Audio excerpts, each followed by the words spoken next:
Hey guys, I got a ball machine here, and I thought it'd be fun to figure out what kind of forehand you really want, right? So there's different types of takebacks, and I thought it'd be fun to kind of go over the different kinds that you might play around with. Now, being self-taught, I've done all the different forms, I would say, because I like to play around with my swing and see what's best for me. So I found that I like to take the racket back more like Novak Djokovic.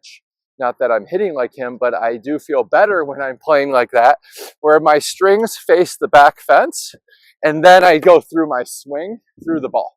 So that take back is simple for me because I just drop and then I go through. Keeps my racket in a good position, and I feel a lot more consistent that way. Now, that doesn't mean it works for you, right? I know some friends of mine that love to do the Onic center, where they're like this, and then they come over the ball really quickly. It adds a lot of racket head speed. So this kind of take back is fun for those that want to play around with getting tons of spin on the ball. And that might be fun for you to try too. Harder to do, that's why a lot of players don't do that, especially when the ball comes faster. It's just harder to time where you can frame the ball like that. But that doesn't mean it wouldn't work for you. So that's another take back, okay? Next one is kind of just doing what the traditional swing of, like, the simplest one I would say is like Agassi, if you remember Andre Agassi, but also there's some other players that do it too. Rublev, Tsitsipas, and Del Potro come to mind, where they put the edge of the racket down when they take it back, and then they have the strings facing their target right away. So they're dropping the edge of their racket down and then goes through the ball.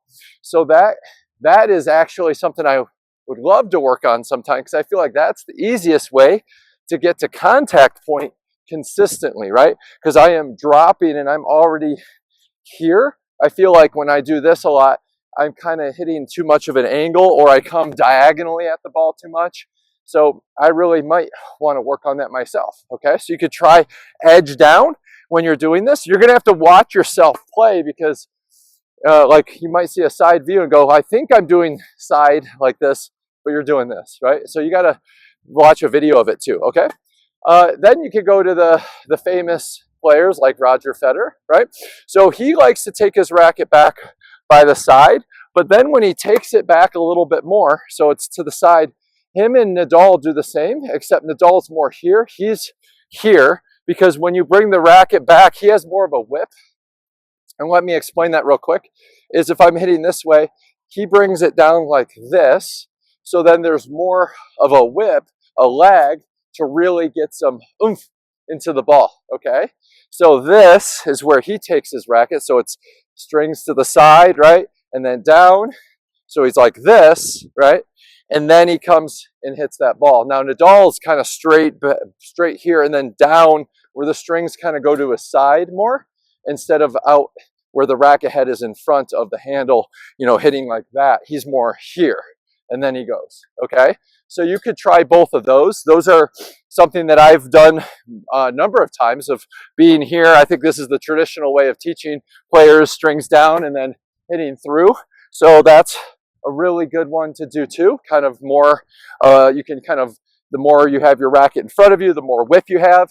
And that kind of leads me to like something like Shapovalov. He has his very extreme, where you can get a lot more whip, but that in Dominic Thiem, he has a big racket where his racket head is kind of by his head, and then he goes like that. So this is really hard to do. And it's hard to hit that ball consistently when the ball's fast. So you can see Dominic was very good at the French Open, for example, like the clay courts, because he had more time, because he had such a big swing like this, right? So this does give you more power, right?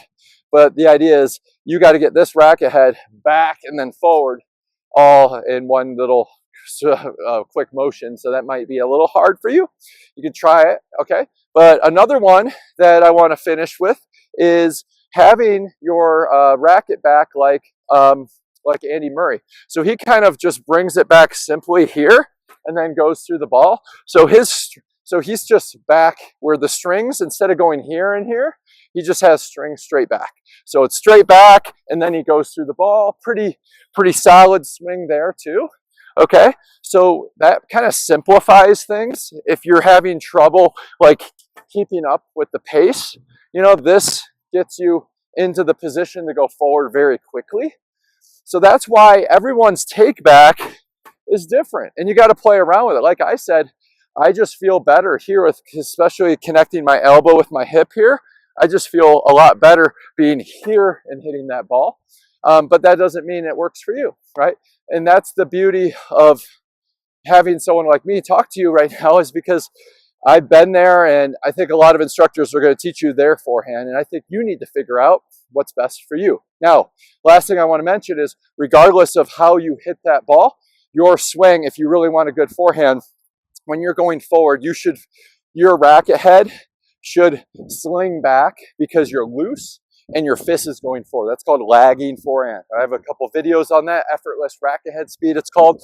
But the idea is my fist goes forward to create that pace. So it looked like my racket head, like I brought my racket head back and then went forward. That's not the case. It's I brought my fist forward, right? And that's why players sometimes go here, because there's more lag, more whip, right? You don't have to have a ton of whip. You could just be right here, but you still want to feel the fist going forward and letting that racket sling back, and then you can have that nice snap to the ball and a lot more pace, okay? So I hope that was helpful for you, and you guys can play around with your forehand that works best, okay? So as always, happy training.